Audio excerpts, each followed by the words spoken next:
Good morning students. Eklavya academy senior secondary school class third subject Hindi first third class. आप अपनी book का part तीसरा open कर लीजिए जो कि 17 पेज नंबर पे है।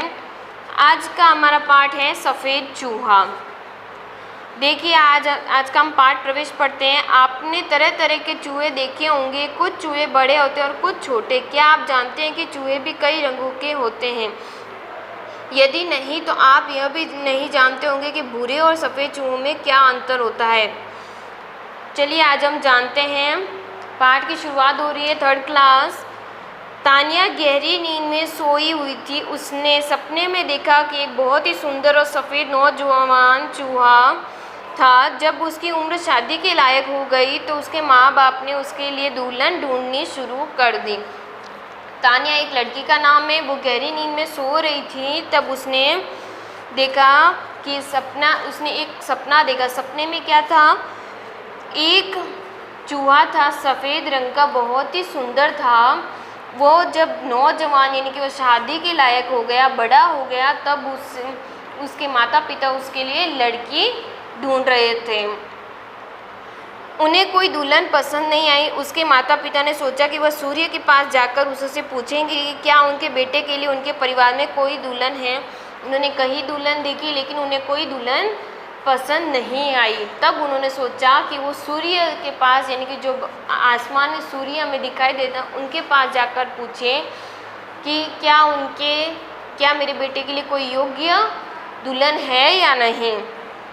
अब देखो पहला दृश्य, यानी कि इस पाठ को एक नाटक का रूप दिया हुआ है। यानी कि इस पाठ को आप समझ लीजिए एक नाटक का रूप दिया हुआ है। जैसे कि कुछ बच्चे चूहे बन जाते हैं, कुछ दूल्हा, कुछ सूर्य, ऐसे बनकर वह आपस में बातचीत करते हैं और उसे नाटक का रूप दे दिया है और उसे दर्शक देखते हैं।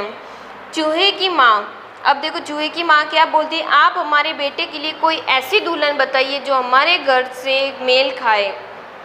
चूहे की माँ ने बोला कि किससे बोला? ये बोला सूर्य से कि आप हमें कोई ऐसी दुल्हन बताइए जो हमारे घर से मेल खाए।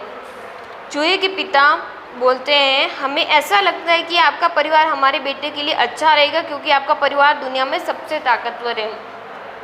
तब चूहे के पिता क्या बोलते हैं कि मुझे लगता है कि हमें लगता है कि सबसे ताकतवर इस दुनिया में कौन है? सूर्य। तो उनके घर की बेटी सबसे अच्छी होगी उनके लिए।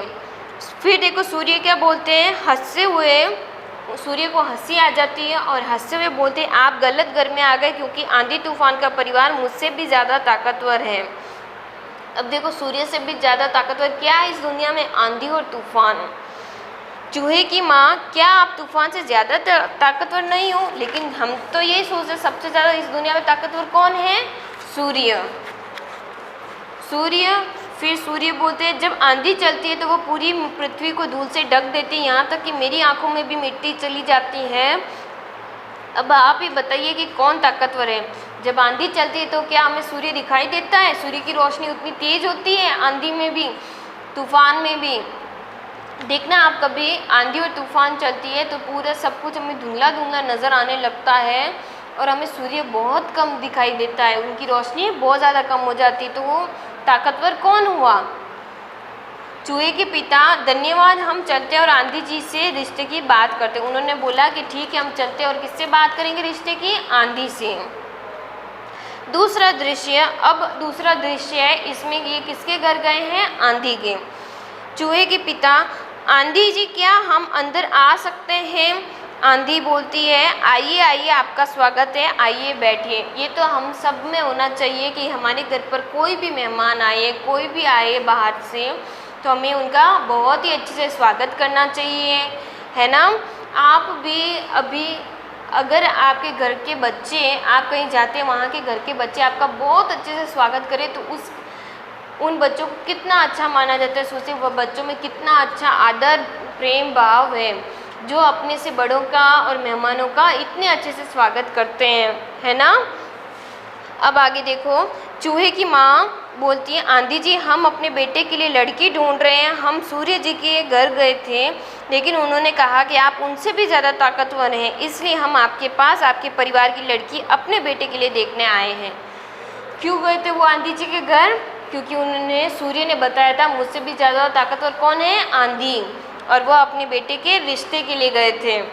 आंधी बोलती है थोड़ी देर सोचने के बाद, मैं सबसे ज़्यादा ताकतवर नहीं हूँ। जब मैं अपनी ताकत के साथ उड़ती हूँ तो मेरे घर पेड़ सब उड़ा देते हैं, लेकिन पहाड़ मुझसे भी ज़्यादा ताकतवर हैं। आंधी जी क्या बताती है? मैं सबसे ज़्यादा ताकतवर नहीं हूँ। जब मैं हवा में उड़ती हूँ तो घर पेड़ वगैरह सब कुछ उड़ा देते हैं, है ना? आपने देखा होगा पेड़ मिलने लगते इतने अच्छे, और जो कमज़ोर पेड़ होते हैं वो गिर भी जाते हैं। और कमज़ोर घर की जो छतें होती हैं, जो घास फूस से बनी हुई होती है, वो भी उड़ने लग जाती हैं। लेकिन क्या है जो वो सिर्फ एक जगह एक टक खड़ा रहता है, बिल्कुल भी नहीं हिलता? वो कौन है? पहाड़। कौन है वो? पहाड़। पहाड़ के आसपास ऊपर नीचे कहीं पर कितनी भी तेज़ आंधी चले, लेकिन पहाड़ अपनी जगह से बिल्कुल भी नहीं हिलते, टस से मस नहीं होते। इसलिए बताओ आंधी से ज़्यादा ताकतवर कौन हुआ? पहाड़। देखो स्टोरी कितनी अच्छी है। तीसरा दृश्य, अब हम देखते हैं पहाड़, या तो पहाड़ के घर इनको लड़की मिल जाएगी या पहाड़ से भी कोई ताकतवर है ना स्टूडेंट्स? अब देखो चूहे की माँ पहाड़ के घर पहुंचते हैं ये भी तीनों, और वहाँ पहाड़ के घर जाते हैं। अब वो पहाड़ से बोलते हैं, पहाड़ जी हमारा एक बड़ा होनहार सुंदर और सफ़ेद बेटा है। उनका बेटा कैसा है? होनहार सुंदर और सफ़ेद, यानी कि वो चूहा कौन से रंग का है? सफ़ेद।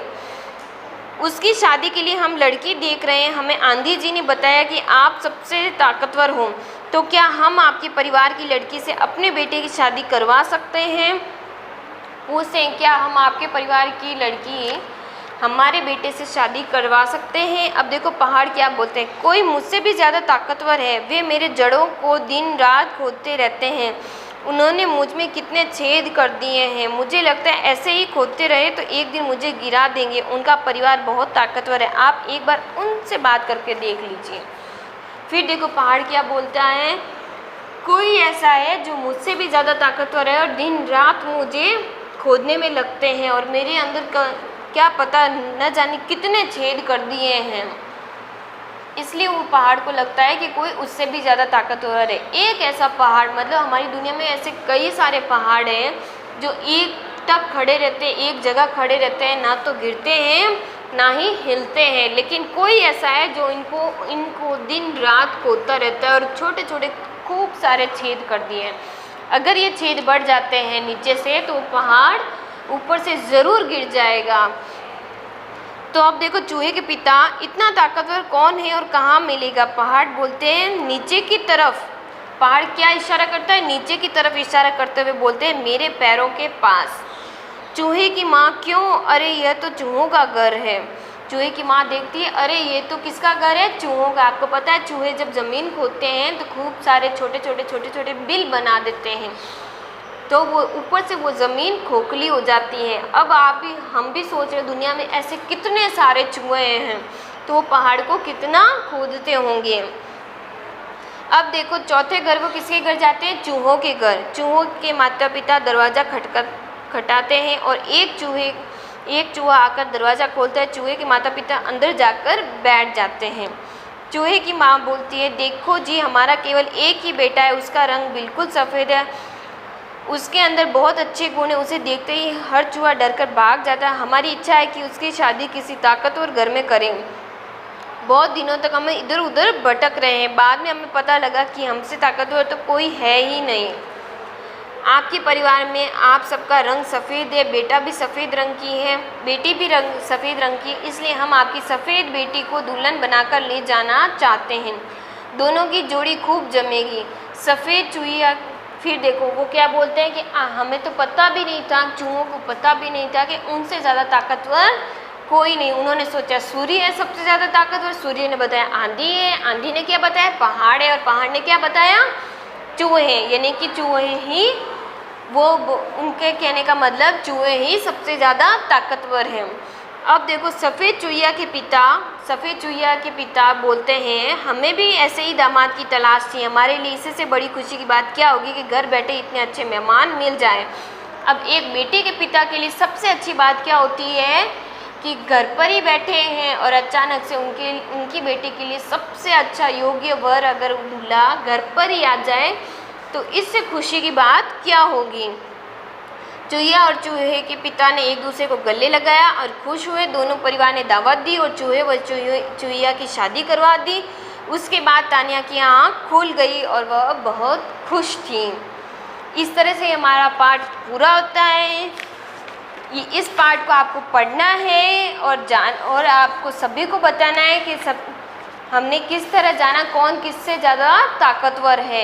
ऐसे तो सब ताकतवर हैं, हर छोटे से छोटा हर बड़े से बड़ा इंसान। इस कहानी से हमें क्या शिक्षा मिलती है कि किसी को अपने ऊपर घमंड नहीं होना चाहिए और ना ही किसी को इतना ताकतवर समझना चाहिए। सब अपने आप में अपने आप में छोटे बड़े में सब ताकतवर होते हैं। हर छोटे बड़े को सभी को अपनी ताकत का एहसास एक दिन ज़रूर होता है। अब स्टूडेंट्स, आपको जो पार्ट दूसरा हमने पढ़ा था, पार्ट दूसरे के पार्ट 13 पेज नंबर 13 पर, पार्ट दूसरे पेज नंबर 13 पर ये देखो, ये क्वेश्चन आंसर्स हैं। दिए गए वाक्यों को पढ़कर बताइए कि कौन सा वाक्य सही और कौन सा गलत। ये प्रश्न आपको अपनी बुक में खुद फिल करना है। हमने पार्ट दूसरा पढ़ा था, उसी में से ये वाक्य दिए गए हैं, इनमें से आपको पढ़ना है। जैसे कि पहला वाक्य है, नर्मदा नदी को रेवा भी कहते हैं। नर्मदा नदी को क्या कहते हैं? रेवा भी कहते हैं। तो ये सही है या गलत है? जो सही है उसके ऊपर आपको क्या लगाना है? टिक। इसी तरह आपको ये बाकी के पूरे करने हैं। Okay students, thank you.